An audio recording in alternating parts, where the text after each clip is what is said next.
And now, it's time for that great new game show. It's the PowerShell Podcast. It's all about PowerShell and the PowerShell community. The PowerShell Podcast. Something new, something revolutionary. And now, here's your hosts, Jordan Hammond and Andrew Plaw. Hey everybody, welcome back to the PowerShell Podcast. I'm Jordan with Ultra Mega Superstar host Andrew Plaw. And we're celebrating 1 year of the podcast. And I can't imagine a better guest to celebrate this than Don Jones. How you doing? I'm doing really good now. I'm very excited. This is I've been nervous leading up to this one. I'm excited about it though. So I'm sorry, that's a horrible start for me. You have to go first. I guess for me, if we're going to start talking about anything, it'd want to be Summit. 2018 was the first summit I attended. Andrew was there as the first scholarship attendee, and you gave the one of the opening speeches there, talking about how it's time to hand it off to the old guard, and so I guess talk to the process of tell us everything Summit all in 5 minutes. No, so we started Summit. There had been this directory experts conference that NetPro was doing, and they kind of added an Exchange track and they added a PowerShell track, and it was super beneficial to the team because the PowerShell team through Tech Ed and Ignite, they met a lot of people, but they tended to be entry level, and that's good because you need to hear from them, but it means they were hearing a very one-sided story about PowerShell and how people engaged. And so after NetPro got bought by Quest and they kind of shut down that set of conferences, the team came to Jason Helmick and I and said, look, we had lunch. I've got a photo of from Jason's journal with our Microsoft visitor badge stickers on the page. And Kenneth Hansen and Aaron Chappell sat down and said, look, we need you to run a conference. And we're like, oh, okay. And they explained why. And we said, yeah, it's a good idea. So we got it together. It was 90 people the first year. We were in 2 Microsoft conference rooms. The next year after that, we moved to the Meydenbauer Center. And really, for me, just having seen people build these things in the past, the founders need to stay there for about 5 years and then they need to leave, because otherwise you get locked into this groove of what those people intended, and you stop being flexible to the new people that are coming in. And at a certain point, you stop thinking about handing it off, and you have to. Life is going to happen. Business is going to happen. You're going to die. You're going to want to retire. Like, if you want to build something that can outlive you, especially as a community volunteer effort, you need to get that happening in about 5 years. We didn't, right? The first year was 2013. And so by 2018, we were kind of over already. And that's why it was really important to me to make that happen and to get it going. And we'd had a couple of false starts with folks who said they wanted to come help out, and then life happened and they weren't able to. And James Petty had come along, and he was doing our books for us. He was our CFO and was interested in taking over. And I, at that point, was shifting my career. Jason was as well. And I needed to not deal with the technology day by day. I was moving into a leadership position, and I knew that was going to consume just a massive amount of my time. And Summit was going to wind up being second class, and I didn't want that to happen. And so 2018 is where we started that. 2019, I officially said, I'm out. Jason's out. Everybody's out. Jeff Hicks stuck around because he's still very much engaged with the community. But he stepped back. He's not running it like he used to. He's been doing the on-ramp for incomers. Yeah, which is really perfect because he and I just nail that entry level bit really well. And it's weird because people expect us at Summit, and they've read our books. That's how a lot of people learned PowerShell for the first time, and they want to talk to us. But we're actually not the right speakers for Summit because it's a very expert level event. And Jeff and I actually aren't really experts, especially me. Jeff digs around and pokes around a lot more than even I ever did. And people are like, well, but you know everything. I'm like, no, I just know the bits that you learned first. And so you think that. So yeah, on-ramp is fantastic for us. But I'm super happy that James was able to keep it all going through the pandemic. I'm super happy that it's coming back. This year, as you said, is the 10th anniversary. I'm taking a road trip up there with Chris. A lot of people don't know Chris, but Chris was instrumental because Chris is an event manager for a living, and he charged us nothing to negotiate the space and negotiate the food and figure out the logistics and make sure the escalators were running in the right direction, and just 100 pieces of bullshit that have to happen every hour of the day. The buffet comes out. He's like, nope, that was supposed to be our vegan dish, and you put cheese on top of it. Take it back. Like, just so many little details happening all the time. So he's going to come back. We're going to make a little road trip up from Las Vegas, and we'll be there Sunday, Monday, and Tuesday to see folks. I can't wait. I can't imagine the scope of that, because this last year, John Janelle was in charge of food. And I'm sure he had other parts, but food was the main focus, and he was busy with just that. Yeah, food's bonkers. First of all, it's insanely, wow, that's super bright. The sun just came up. It's super expensive. Like in a convention center, like all that space gets paid for by the food and all the people's salaries and all the gratuities. So coffee runs, $100 a gallon. That's actually not an absurd number. Here in Las Vegas, it's more than that. To feed everybody at a buffet, once you've paid your 20% gratuity and tax and and all that garbage, $50-$60 a head from a buffet.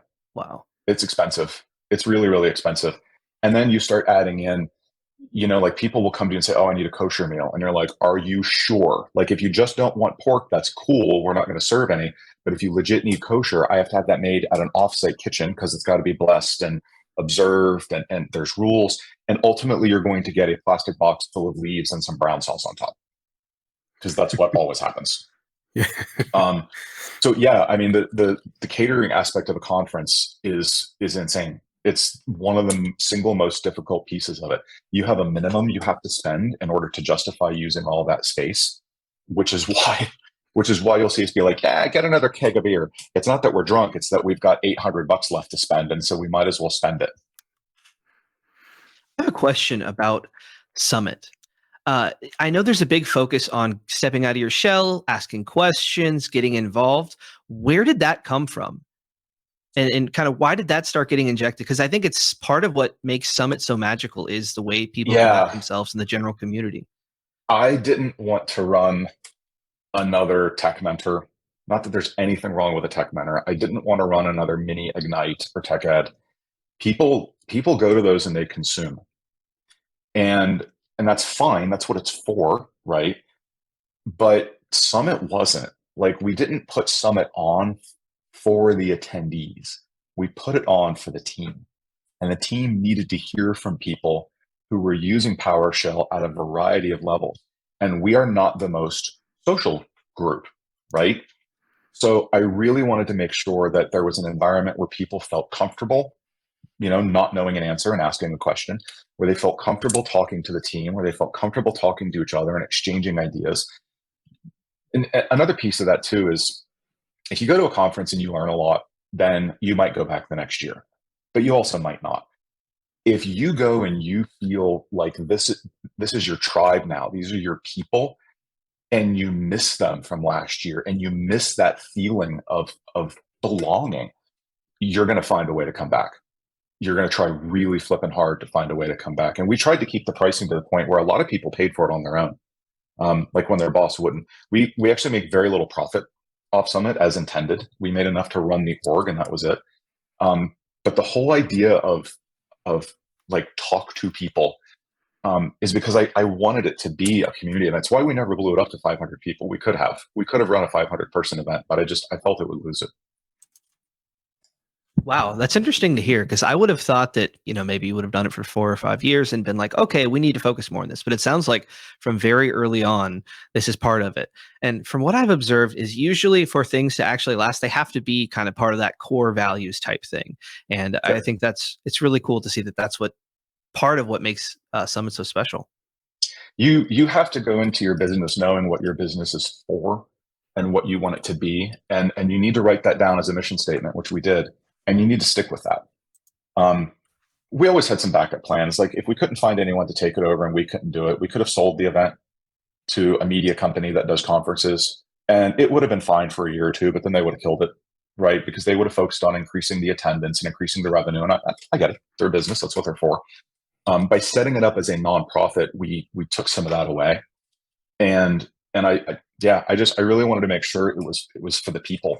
Like, the people coming got some real value outside of just the technical content.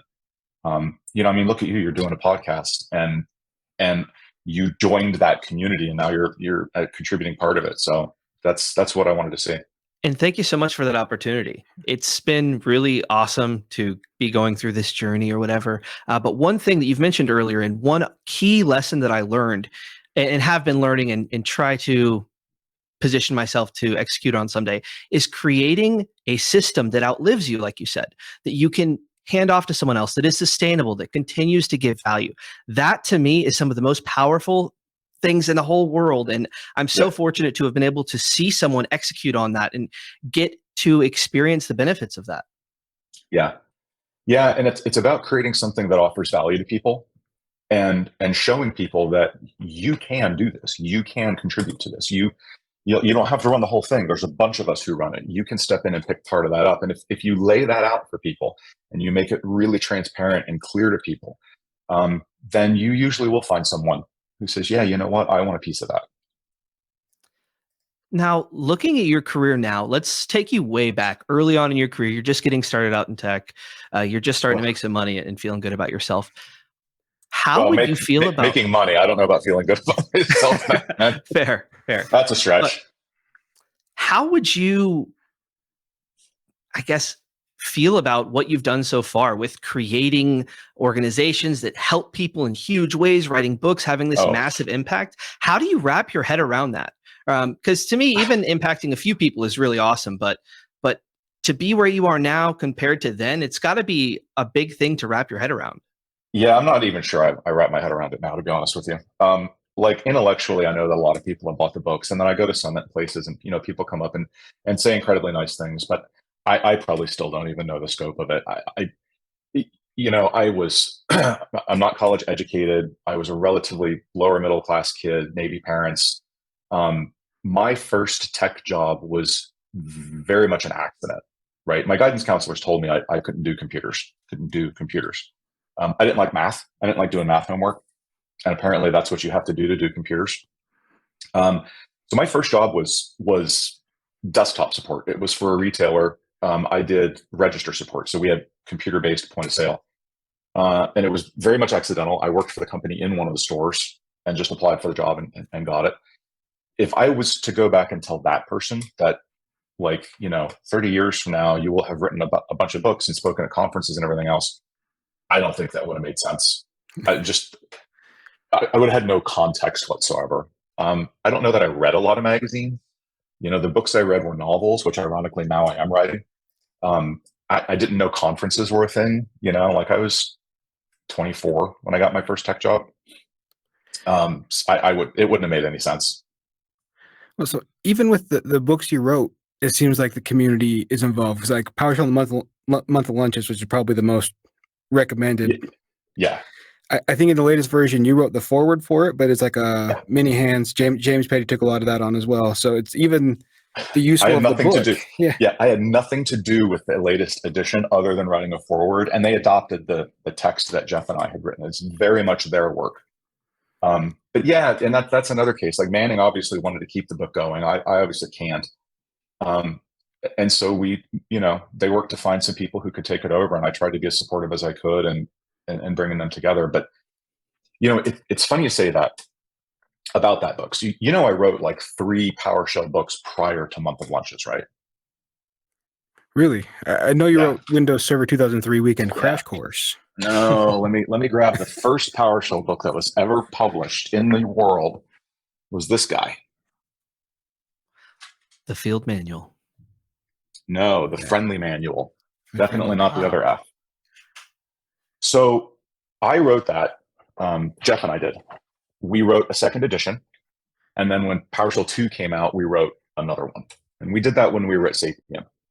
And I left Sapien and I said, I'm actually pretty proud of those books. I don't feel the need to write anymore. But I started teaching classes to people who had never used VBScript. And I started realizing that this book was very much written for someone who did VBScript. If you get into the table of contents of this sucker, this is just a giant flipping book. First chapter, variables, expressions, special characters, functions. First chapter. This is a programming book. And I started to realize that I was coming at it wrong. That was a great book for someone who wanted to switch from VBScript to PowerShell. But if you've never done any of that and you didn't want to be a programmer, I was completely burying the headline on what PowerShell was. And there was a lot of people who wanted not this book, not the TFM book. And so I sat down and I worked out the outline for the Month of Lunches book. I wanted to make a promise, right? Give me an hour a day for a month and I will take you to a place. And so that's where the Month of Lunches came from. And that used to be a shtick in the publishing industry, right? You had learned in 24 hours. I wrote a book called Windows Server 2003 Weekend Crash Course. So that kind of promised approach was not uncommon. And I said, I don't want to teach programming. I want to teach PowerShell as a shell. And so I tried to sequence the material out really well so that you weren't introduced to something until it was time to use it. I wasn't doing foreshadowing. I was going to cover what I was going to cover. And looking at the market and looking at the problem that people had, looking at the need and creating something specifically for that need is why that is the best-selling PowerShell book still. Sounds like you really understood the problem that you were trying to solve with the book. By then, I did. And in the beginning with PowerShell 1, the problem was getting VBScript people to switch. That was the problem. Like even the team was concerned about it. But the market evolves, things change, more people came in, and you have, if you're going to run a business, and writing a book is running a business. If you're going to run a business, you need to constantly evaluate your marketplace and decide if your original product is still, in fact, the product, or if you don't need to pivot, expand, whatever. It's good advice.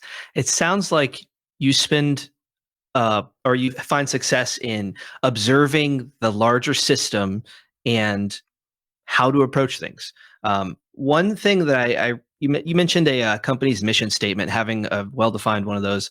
And another thing was in your tech career book, you mentioned having like a career story and really writing things down. And I think that that's one takeaway that I've seen is really putting things to paper to really take that next step. It feels great in your mind at the time of reading it. Oh, this feels like it's valuable and blah, blah, blah. But actually going through the process of writing things down, defining things for yourself can be really useful. Not only writing it, but reading it aloud to someone else, family member, even just to yourself. And there actually is a reason for that. The human brain builds memories based on experiences. So there's different parts of your brain that run different things: vision, hearing, touch, sense, all that. The part that just does abstract thinking is a great part, and we need that part. But the neural networks that light up in that part stay contained to that part. When you start attaching other parts of your brain, I'm writing it. It's a very tactile activity. I'm reading it aloud. Now I hear that, other people are hearing it. You start to encompass more of your brain, and that network becomes larger and it becomes stronger. And it means it becomes more of who you are, right? It starts to change the person that you are in a direction that you're driving. So engaging more of your brain all the time is how you change your brain. It's how you retrain yourself to do something that you want to do.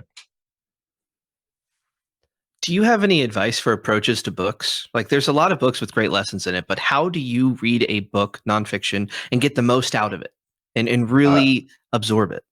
I don't. I don't read nonfiction books. Fair. I don't learn well that way. I learn well through a very constructionist approach, which means I kind of have to build my own model. And I'm good at building models that work for other people, but other people aren't good at building models that work for me. I can't read someone else's model very well. If I'm reading a nonfiction book, and I've read books on cognitive science and everything else, it's a very stop-start, flipping back and forth, interspersed with periods of internet research and everything else, so that I can construct my own model. Interesting. So was soft skills something that was a focus at the start of Summit, or is that something that you just recognized a need later on and started adding a track for soft skills? It came later, probably in the third year, I want to say, because a bunch of us started to realize that your tech skills aren't what make your career successful. And the reason I know that is because 0 people go from the age of 20 to the age of 50 using the same tech skills, right? The industry is just not going to last that long. I've had to learn cloud technologies. I've had to learn PowerShell. Like I've had to learn all kinds of stuff along the way, and we all do. That tells me your current tech skills are not what will make you successful. So then you start asking, well, what will? Like, what's the through line that will make you successful? Curiosity, communications, professionalism, all of those things, those will last your entire career. And those are the things that will level it up. If you look at job descriptions, it's this huge bullet list of technologies, but what they really care about is communications, teamwork, leadership, things like that. And I think that mature orgs recognize the impact of those things on a team. It's not all technical impact. It is a lot of times the things in between that are hard to quantify sometimes. It's honestly, even a lot of immature orgs are now. There's enough people in the industry that get that. Like if you're coming into a 50-person team and you're a jerk, like your blast radius is going to be huge. You're going to create a lot of disruption in that small team. So honestly, giant companies that are more mature have more room for jerks than smaller, less mature companies, because the jerk is going to pull everything off the rails pretty easily. I meant more emotionally mature rather than like profit-wise mature. I don't think any company is emotionally mature. Well, the sum of their employees may be in there. Yeah, that's a struggle everything goes through. I mean, that's where you really come to the point where a company is not a person. And you start having to look at the people, the leaders, the individual contributors. The company is not the sum of its people in that way. It's easy to think about that. We want to think about that, right? Because we're used to companies being entities, but they're not, right? They're not sentient. There's no central brain. But there are kind of central policies that sort of dictate behavior in a certain way, and combined with people in leadership positions can have a pretty decent sized impact. Yeah. It's leadership. That's not management. It's leadership. It's leading by example. It's living your values. It's stating what your values are so that everybody knows, because not everybody's going to like your values. And if they don't, like maybe this isn't the right place for them. Maybe they'd be happier somewhere else, because, I am the CEO and these are my values and this is how I'm going to run the company. And if you know that and they're not your values, then we're not going to get along. So it's leadership. Yeah. I've really learned to appreciate how important having core values and living those out and demonstrating those and really being about them is for a company's success, which is just interesting because high level leadership, which I guess you're in the executive leadership type space now, I don't have an insight into it, but I imagine it's like you're trying to control things, but your mechanisms to control them are often a step removed, right? Because you're not their direct manager, you're not directly responsible for things, but you can allocate budgets, you can kind of strategically approach things. How can you help me as an outsider understand what your role is in things as an executive and how they go about making things happen? Yeah. I have never met an executive who felt they had it fully dialed in, right? Executives are people too. A lot of executives, particularly in startups and tech companies, it's their first or second time being an executive. They're dealing with novel situations, right? So a lot of us we're trying things. We're using our experience as best we can. The overall role is this: decide what you're going to do, decide what you're not going to do, right? In discussions, with my engineering leader and my sales leader and whoever else, marketing, we believe this is where the company can make money. Because at the end of the day, that's what we're all here for. We're here to make money, period. Maybe we'll change some lives while we're making that money, and we need to build that into our plans. But at the end of the day, we have to make money to pay everybody their paychecks. It's just that simple. So figure out where we think we can make the money, and then start to line up our teams around that. And that's called vision casting. That means, look, we're going to go make this much money this year. Here's the type of customer we're going to go after. Here's the problem we're going to solve for them. Here's the problems we are not going to solve for them. We are setting these aside. We're not going to focus our efforts on this. Now, each team, what does that mean to you? How are you going to help us deliver this solution to those customers. Oh, well, blah, blah, blah. Okay, that sounds good. You brought up a couple of problems there. We're going to have to coordinate across teams. A lot of it's coordinating across teams. A lot of it is, I think you're overthinking that or underthinking that. Let's set that aside for a minute. It's leadership. It's getting people to walk through it.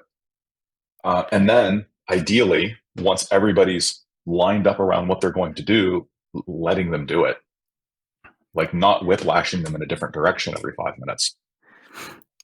So that's why I've always been curious, because a lot of times I hear leadership and moving up in the ranks, and my approach to my career has almost always been, I just want to do my job. Sure. Like I don't want to be part of the, like if they want my technical advice, sure, but I don't want to be part of the driving the things. Just put me in a room and I'll make things run, which to me seems extremely valuable, right? I'm not going to step on toes and I just sit there. But every time I hear about most things that folks, it feels like people believe I'm, I don't know, missing a core part of the experience, I guess. Yeah, well, look, leadership is a different job. It entails different skills. There's different stresses. There's different pressures. It's not for everybody. Even if someone would be good at it, it doesn't mean it's for them. It is a different job. It would be like if you quit tech and took up painting houses. It is a different job. You might be fantastic at painting houses, but it might not be what you want to do, right? So don't let people push you into it. I enjoy it. I enjoy getting to the end of a quarter and my team has done what we said we would do, and we've seen the results of that, and those are positive results. We failed a few times. We learned some things. We documented those. We modified our processes going forward accordingly. I enjoy that. Not everybody does. And if you don't, then you shouldn't do it. For me, another small piece of it is if you've ever had a bad leader and you know you can be a good one, you can do that for other people. Like it's not just I enjoy it. I enjoy my team having a success. And part of the reason they had that success is because I kept other people off their backs. I got them the resources they need. I made sure they only committed to doing the things we knew we were able to deliver that would create value.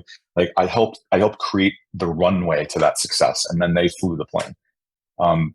Having a bad leader is terrible, and being a good leader is something you can do for other people to help them be successful. So I do appreciate a good leader. Like current boss, I mean, I'm not just saying this because he edited this and he's listening. He's fantastic. He just lets me, he knows my strengths and weaknesses, and he lets me play into my strengths, and he will help me grow my weaknesses if they start to become a problem. So I love that kind of leadership. That's not for me. It's not for everybody. It's not. There's nothing wrong with that either. No, it's good to recognize that. Large enough companies, Microsoft's a good example, will have career tracks that are leadership and non-leadership. Jeffrey Snover, for example, as he went up through Distinguished Engineer Technical Fellow, that is Microsoft's technology leader track, not people leader. There's still some people leadership there, but he wasn't on the vice president, senior vice president, corporate vice president track. The thing that entices me the most about like an executive level role is that your actions and time and the way you lead has such a large like impact and rundown. It's just very efficient. I like that about it. But you can be a force multiplier. Oh yeah, for good or for bad. Definitely. How does one with your background find themselves in an executive role? Like how did you go? Because you mentioned no college education earlier. How did you navigate that? I mean, you had to prove some stuff along the way, or I don't know. I really don't. Organically, a lot of it was at Pluralsight. I had managers at Pluralsight that were willing to give me a shot, that I think saw me doing this and said, you know what, we can probably use more of that. Oh, we could probably use more of that. We could probably use more of that. It was a little bit of the right place at the right time. What I'm really good at, like if I had to boil down my skill set, is process engineering. That's what I'm really good at. You can give me a new thing that you need built, and I'll figure out how to build it and get it moving. Then I get bored and I want to do something else. You can give me something that's broken and I can figure it out and I can fix it. I can get it moving. I can get all the right people in place so that it doesn't need me to run on a regular. It's industrial engineering, essentially. It's process engineering. For me, writing a book is a lot like process engineering. Like everything in my head gets filtered through that way. So if I'm in a position, and at Pluralsight I was, where we needed to fix processes, right? This got us to this point of scale, but now we need to 10x that, and it's just not going to work. Or we needed to build a new thing, right? We're doing these partnerships. We're going to bring conference content into the platform. That's where I'm great. I'm a good leader for that type of stuff. And it's essentially what I'm doing in my current role is a lot of taking processes that got us to a certain point, taking products that got us to a certain point, and saying, okay, what needs to happen to 10x this? Is this even the right product anymore? Is this the right way to do things? Are we really living up to our mission with our current process? All that type of stuff. And then fixing what needs to be fixed, expanding what needs to be expanded. So you said earlier that you were now writing fantasy novels, which I was looking through it, and you have like 3 different ongoing franchises at the same time, which seems like a lot to. Yeah, you're hitting Brandon Sanderson territory. Yeah, but I was just wondering. They're all if you read them, they're all cleverly intertwined, though. Oh, well, you're really in Brandon Sanderson territory then. Oh yeah. I love Sanderson. So I guess my main question is the writing process for your technical manuals and your self-help the same as the writing process for fantasy, or is that just a completely different animal? It didn't start that way. And honestly, my first books weren't, mega fantastic writing. I think they were good stories. They were a great premise. There were some good characters. There's some good scenes and events and action that happened. The writing itself was maybe a little weaker. I probably could have done stronger plot arcs. If you go to donjones.com and you sign up for my newsletter, you get my first 5 novels as ebooks for free. And that's the Achilleos Chronicles trilogy. And it's a superhero one called The Prime Wave Accounting. And now that I've said that, some of the plot arcs are a little weak, they don't really arc the way they should, you'll read those and you'll go like, that was fun, but I see what he was talking about. As I've kind of evolved how I write to make sure that I'm accounting for plot arcs and I'm getting all the right characters and story beats and everything else, it turns out that, yes, my writing process is almost exactly the same. And if I'd started that way, then I would have written stronger out of the gate. And I don't know why I didn't. It didn't occur to me that the way I outline a technical book is actually the right way to outline a fantasy book as well. I can see not tying them together at the start. I mean, they're very, as a reading experience, very different. Yeah. But so I have a Patreon up, and there's some public posts. If let me see what the actual URL is, and I'll tell you. Patreon.com/Don Jones Writes. Yeah. So I'm posting some of my novel outlines up there. And if you look at them, they're a little more narrative, obviously, but they're very bullet pointy and sub-bullet pointy. And they look an awful lot like A Month of Lunch's book outline that I might have written. I just think it's fascinating that it's the same process because it's very different outcomes. It isn't. It isn't. No. Writing a good technology book is telling a story. If you go back and look at one of my Month of Lunches books, and honestly, the SQL Server Administration one might be easier, especially if you're not into SQL, because you can kind of take yourself out of the topic and you can just look at the crafting of it. I get to an end at the beginning of the chapter, I try to lay out a problem, which is very much what you try to do in writing fiction. You try to get some action moving. You try to get some sort of conflict or contention or something else going. And then I walk you through the solution. At the end of a fiction chapter, you want a hook. You want something, and then the doorbell rang, right? Something that draws you into the next chapter. I do exactly the same thing in the Month of Lunches books. I'm like, well, now that I've shown you that, blah, blah, blah, blah, blah, but what about, and there's that hook there. And the idea behind teaching, if you're doing it right, is you want one storyline. I'm not going to teach you everything. I can't. But I want a storyline that will get you from point A to point B, and I want to keep you on that same story arc. And that story arc is about you. The reader is the protagonist. There's a problem you need to solve and a work situation you need to survive. And so I take you through that. It actually is a lot like writing fiction, it turns out. Oh, so I guess the ultimate thing is you need to keep the reader engaged so they'll keep going, which Keep them engaged, give them a reason to be there, and make it easy. Don't make them work for it. You know, like you go back to some real old fantasy books, Tolkien. You have to work for that. Like you have to earn getting to the end of a Tolkien book. That's some thick stuff. so I get a lot of crap for that. I do not enjoy those books. I just did. I don't either. I liked The Hobbit. I liked The Hobbit because he wrote that for a younger audience, and he got rid of a lot of the craggy, rocky bits that were in there. Go and look at nearly any fiction book now, even one written primarily for adults, like my Which Kind series, and it's much more straightforward. Like the prose should not get in the way. Yeah, it's one of those. I appreciate everything that it built, but as far as reading it, no, thank you. It's a hard read. It's a hard read. Yeah.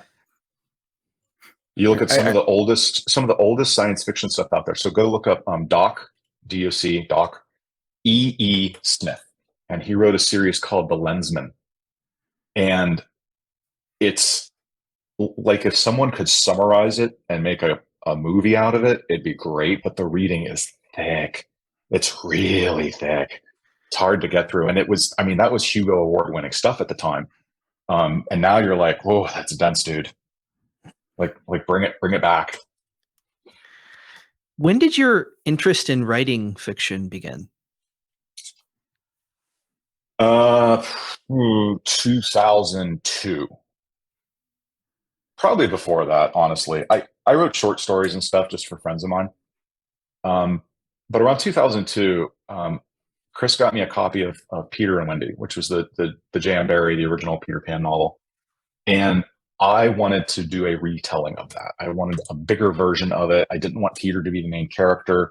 I wanted the fairies. I wanted there to be more than just Tinkerbell. And I wanted this whole backstory of what Neverland is and why it exists. And just, I wanted to draw all that out. It took me 20 years to write that book, but that's when I got interested. So I remember that one stuck out to me as interesting because the way I read it is it's Peter Pan, but then you're bringing like the whole winter summer court of the Fae, which is well defined out there, and it plugged into so many things. But I was very interested by that idea. Yeah, and the Never, my novel, actually is very lightly tied into all the other novels I'm writing, all the other fantasy novels I'm writing. That comes out in the story. As you need to give your underlying connections a name. Cosmere's taken. I'll have to think about that. You seem to be very comfortable with the concept of learning by doing and just getting out there and doing it and iterating and all that. How did you get introduced to that? And obviously now you're quite comfortable with it, but can you talk a little bit about the role that's had in your career? Oh, I mean, I never had a choice, really, right? I was never going to go to college. I knew in my sophomore year, I didn't want to go to college. The idea of going to college actually got me really, really depressed. So I went to VOTEC, Vocational Technology Education, which where I was at the time in Virginia Beach, was a magnet school. So you left your home school and you went. Juniors went for half a day in the afternoon. Seniors went for half a day in the morning. So I only took 3 classes in my home school, and that was I phoned in my senior year in a way I can't even begin to tell you. I'm so embarrassed about it. But I had an English class. I took typing, which was pointless. I took computer programming, which was absolutely a lark. So VOTEC, you learn by doing.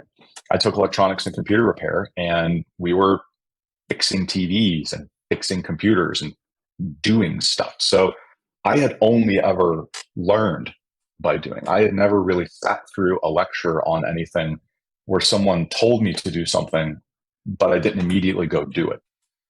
So I just always had that. And then out of high school, I was an apprentice aircraft mechanic for the Department of the Navy. And apprenticeships are 100% learn by doing. I worked right next to a master mechanic, and we would work through whatever we were working through. And I had a checklist of all the different things that I needed to work on. And as a plane came in, they would assign me to whatever tasks were still on my checklist. And we would have some theoretical education. We would get pulled into a classroom for 3 days or a week or whatever, but we would immediately go back out to the shop and do that stuff. We would work on the things that we had just learned about. So I've never not learned that way. I think the college style of teaching, where you sit and absorb and you're just supposed to then regurgitate that, but you don't actually do it.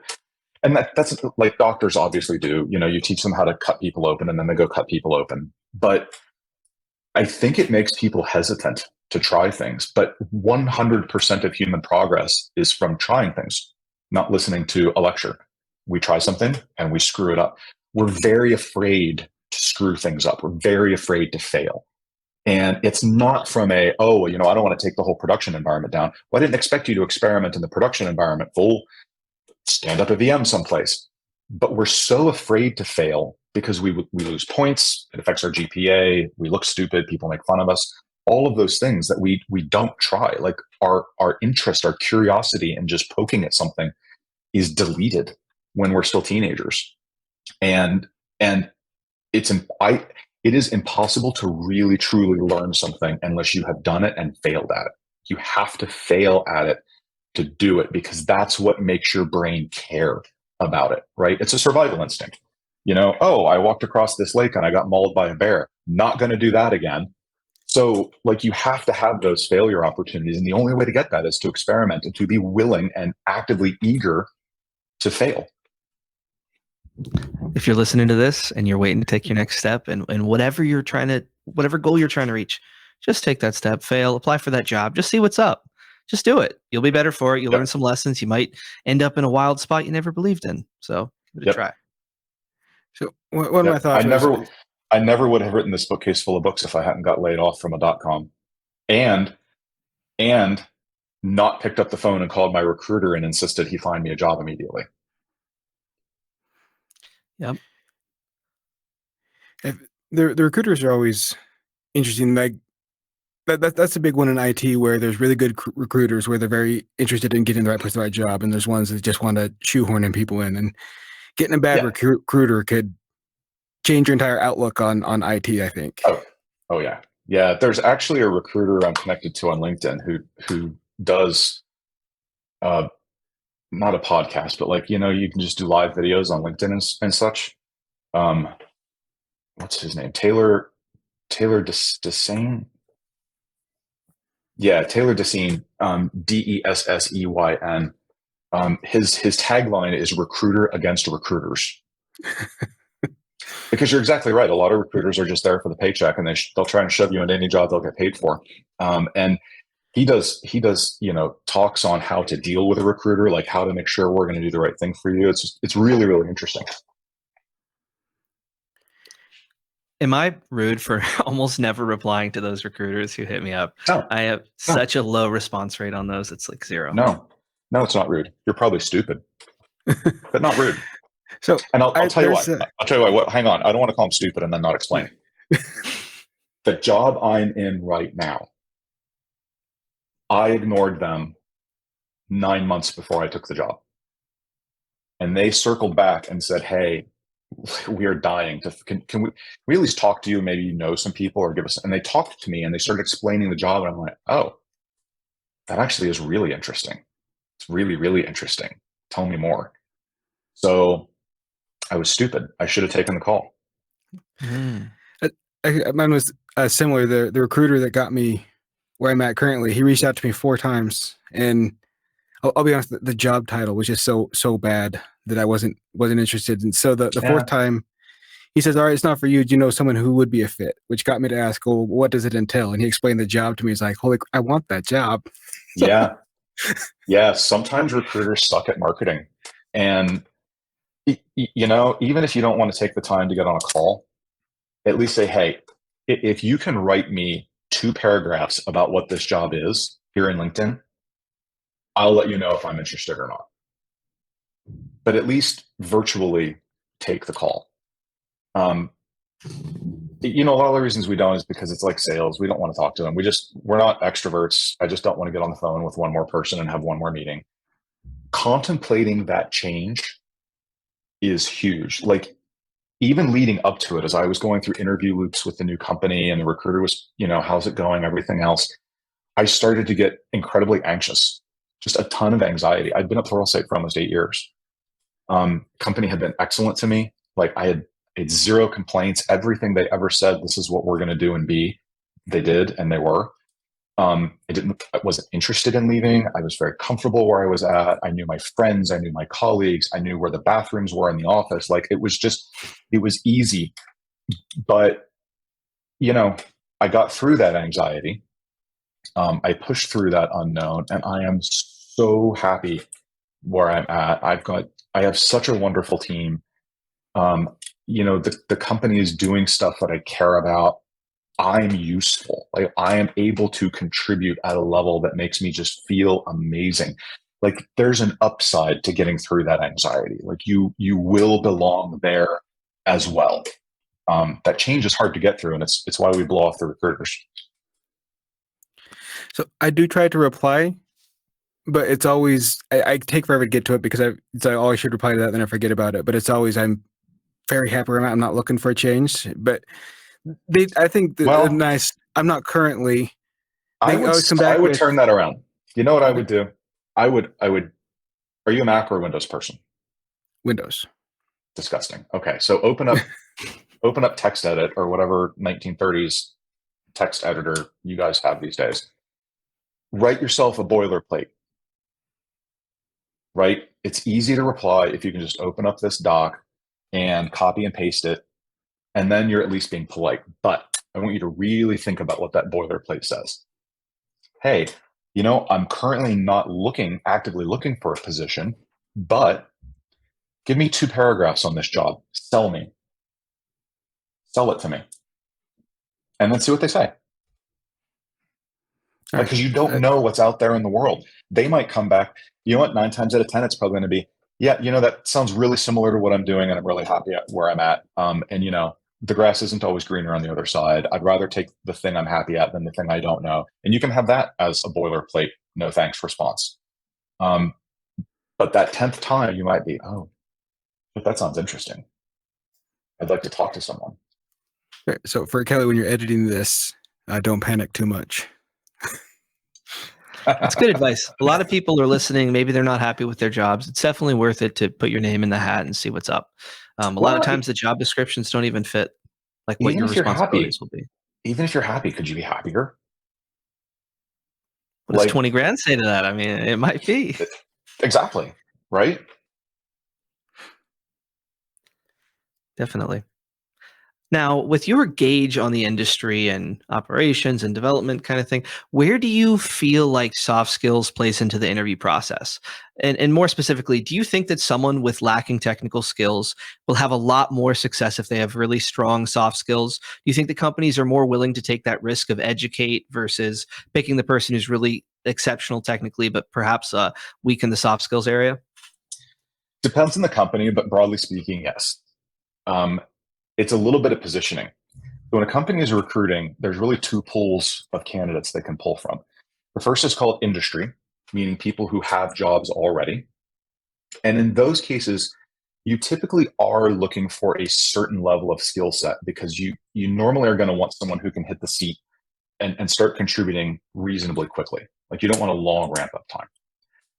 The other pool of candidates is university recruiting. They don't have any experience. They just got out of college. And so you're trying to find out if they have the right aptitudes. And a lot of that is going to come down to soft skills. And you expect them to have a longer ramp up time. Well, the line between those two is fungible. It can move a little bit. If you've got strong communication skills, if you have a lot of confidence in yourself, if you don't undersell yourself, which oh my God, 100% of people seem to do. And for the women who might be listening, y'all are worse at it. You need to stop underselling yourself so much. You can do a lot more than you're presenting. If someone says, hey, do you know PowerShell? Do not respond with, well, I'm no Don Jones, but I can do a couple of, no, like sell yourself, brag a little bit. It's okay. If you can come across to someone who, hey, you know what? You're looking for someone who knows Java. I know a little bit of Java, but I have taught myself 12 other languages and frameworks. and I can teach myself this one too. Here's the actual value I bring to you. It's not just that I know this one language, because we can all learn a language. I don't believe any of us dropped out of the womb knowing Java, so we all learned it at some point. But here's the real value I bring to you. And be able to articulate that. I can communicate well. I'm amazing on a team. I collaborate incredibly well. I'm very, very focused. I'm logical. I know how to look at a business situation and know what that means to the technology. I can talk to people who aren't technology people and not make anyone cry, right? Like all of those things. Think about yourself as a vendor, because you are. Anyone who thinks, no, I'm an employee, you are kidding yourself. You are a business of one, and you are doing a service in exchange for money. And that service, just like any other product or service in the world, is only worth money if it is solving a problem. So think about what the problem is. What's the actual, like you can look around your own environment. You know that most of the problems have nothing to do with a language or a framework. Most of your problems aren't going to be solved with PowerShell or with Java or with C#. They're going to be solved with process engineering and communications and logical thinking and understanding the business. That's how you sell yourself. Those are the actual problems. Now, to circle back earlier, it sounds like if you're on the job search or you're going for a role, it would be helpful to write this stuff down. What is your story? Who are you? What can you bring to the table? Because if it's not coming naturally, it's going to have to, maybe rehearse a couple times, think to yourself, this is who I am. This is what I'm bringing to the table. Because it can be beneficial to see your gaps in knowledge. But when you're vouching for yourself in a job interview, you need to bring the best representation of yourself, because that's what they're looking for, right? That's expected in that type of situation. You don't need to expose all your weaknesses. And if you're not willing to practice that ahead of time with a family member, then you really shouldn't be taking the interview. You don't want it. And some of that stuff needs to be on your resume. Like your resume needs to be the bullet list of all the technologies you know, because the AI needs to see those words just to get you to the interview. But the rest of your resume needs to be what I call your win sheet. What were your wins, and how did you contribute to that win? I spent 20 hours working on this automation project and eliminated 200 hours of manual effort. That's a win. Like I almost don't even care what language you use. I want that. I want more of that. I want that to happen. That's what I want to hire. I want someone who does that. So I do want to say, I think I proved that I do in fact have a social skill despite all my jokes that I don't. Because normally I introduce myself at the start as mediocre host Jordan. I'm like, you know what? If I open that with Don, he's going to give me a frowny face, and I don't want that. So I just said Jordan. There you go. Dude, we're growing with you. And that's enough. It's enough to just be you. Another thing that we also highlight a lot is doing public work, getting engaged at user groups, maybe writing some blogs, whatever the next step for the person may be. Do you think that plays a role in getting a job, the way you sell yourself, the public impact, the way that you can prove yourself publicly that, hey, I would be someone who can solve problems and would be fun to work with, and I can communicate, at least written, assuming it's a blog, well? 100 billion% yes. And here's why. Employers are terrified of candidates, right? Terrified. I don't know who you are. I assume everything on your resume is a lie or an exaggeration. And the purpose of the interview process is for me to find out how much of it is truthful, because I'm terrified of bringing someone in who's going to be a jerk to my coworkers, who's not going to produce. Like I'm terrified because once you're in, it's really hard to get rid of you. Like if you suck, it's really hard to get rid of you. And I don't want to do that to my team. I don't want to inflict that on them because they're fantastic and they don't deserve that. So if I can go look at your GitHub repo, if I can look at your blog, if I can look at what you're posting on LinkedIn, if I can look at a couple of videos on your YouTube channel, that is incredibly relieving. Oh, look, he's gone out. He's talked to some user groups. It's a great video. Oh, look, she writes these great posts all the time that are super, super insightful.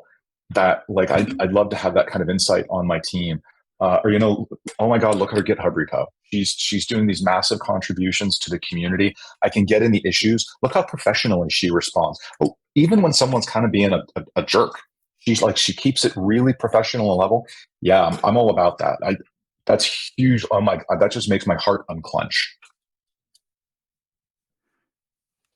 I think that so often the work we do inside of an organization while we're employed kind of disappears when we're gone. But having that artifact of, hey, here's what I can do, and being able to feel confident knowing that you have some form of proof. And these aren't all just memories that have disappeared now that you've moved on. It's a portfolio. It's a portfolio. It's always been easier for developers to have a portfolio because they've written code. It's tough for other people. You can't have a GitHub repo that shows the network you built. But you can talk about it on YouTube to a user group in abstract terms, or even not to a user group. You can ask yourself to get invited onto a podcast and talk about it. Like, you can create those artifacts where you get to talk about your experience and show that you're a logical, professional, well-spoken individual who cares and is interested in helping other people care. Because I don't want someone who's just going to come in and do their job. I want people who are going to come in and help my team do its job.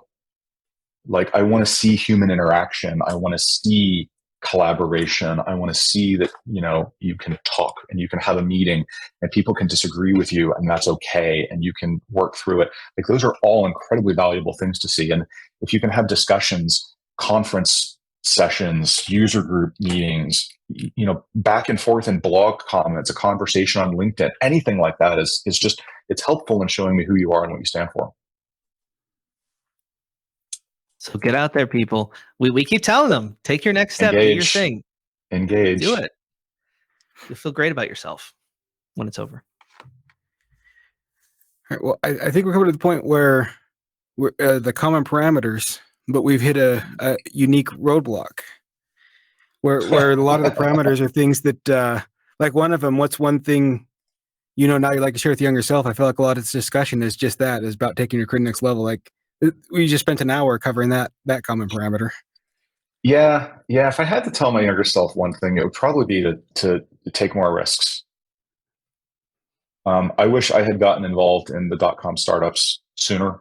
I got in at the end and bombed.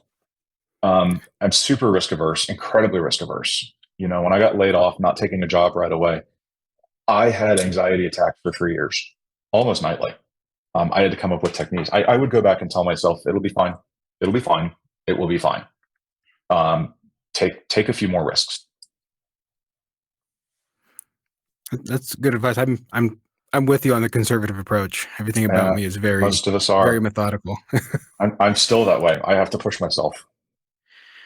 All right. You mentioned in your comment to us earlier that you haven't installed PowerShell 7 on your Mac yet. Oh. So as far as the 3 modules, instead, I heard your disdain for Windows and your love of Mac. So my take is, and this is where it comes from someone who's been. I don't love Macs. I just don't hate them. Windows gets in my way. It just puts so many barriers in the way for me doing what I want to do, and the Mac puts far fewer. That's all it is. So I guess for a different, it's no longer common parameters, it's a new question. Do you find that Microsoft moving more to the open source has helped move some of those barriers away, or are the barriers getting worse in your opinion? I think they're getting worse. Really? Like the out-of-box experience on Windows, like they ship so much crapware with it. Before Dell even gets their hands on it, they ship so much crapware.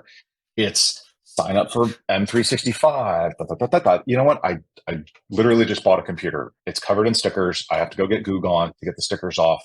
Can you just show me an app? Can I just do something, please? That's all I want to do. Mac even dialed back on the whole hello video that they've been doing for years and years. They don't even do that. It's when you install it, it's boom, there you go. What do you want? Start working. User experience has always been where Mac has crushed it. That's for sure. They did. I have strong mistrust of the revenue motivations going on in the client side of Windows these days. I have no idea what's happening in the Windows Server world. I assume they're just fine. I've always been very happy with Windows as the server operating system. Never had issues with it at all.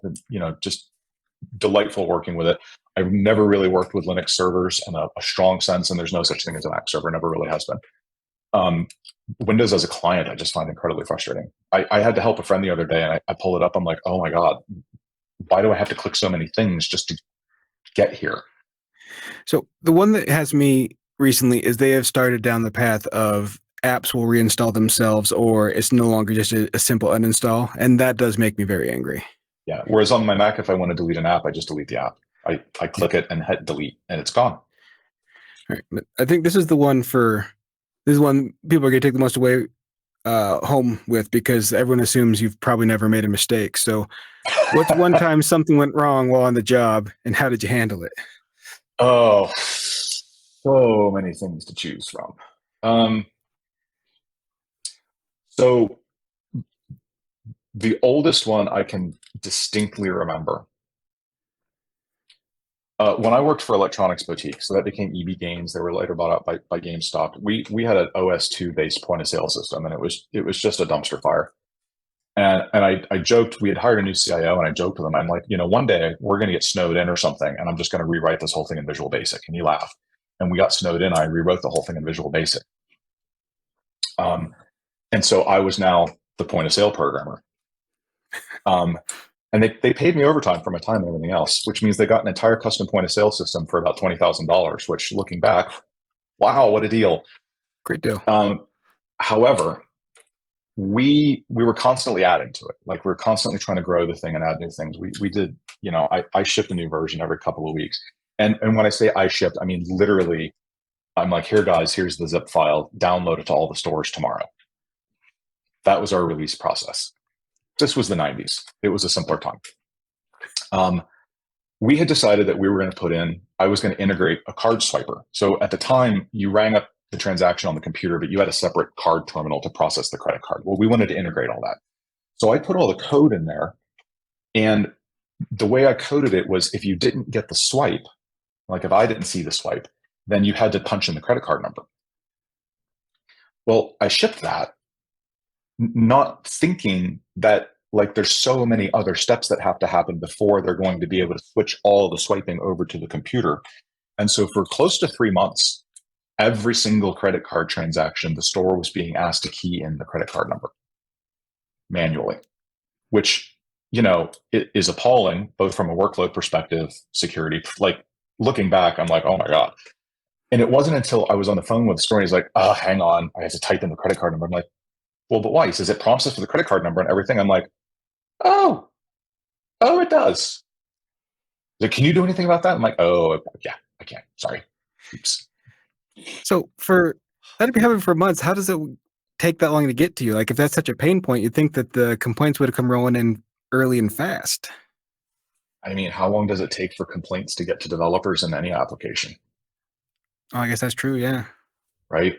It's just, no one complained about it because they were so used to having a piece of crap system that one more piece of crap thing was not novel to them. So it's just, it just took that long. I felt absolutely terrible, and of course fixed it. And like, we did a little postmortem, and that's when we said, okay, like, we actually need a release process here. I'm going to hand it over to Bill, and Bill is going to test it. And when Bill says it's okay to ship, then it ships. So we did learn, right? We improved from it. All right. Well, for our listeners at home, a lot of people don't realize this, but Andrew was handpicked by Don as someone that was up and coming as a scholarship, the first ever scholarship recipient. Yep. For our on-ramp track at Summit. Yeah. Yep. Well, I don't think anyone expected. I think it was before. Yeah. No one expected that he would take all of that potential and turn it into the ability to shill for his own podcast. But you're about to see the culmination of years of expertise in building and coaching from Andrew. Take it away, Andrew. Yeah, I'm interested in one thing and one thing only, and that's shilling projects I'm involved in.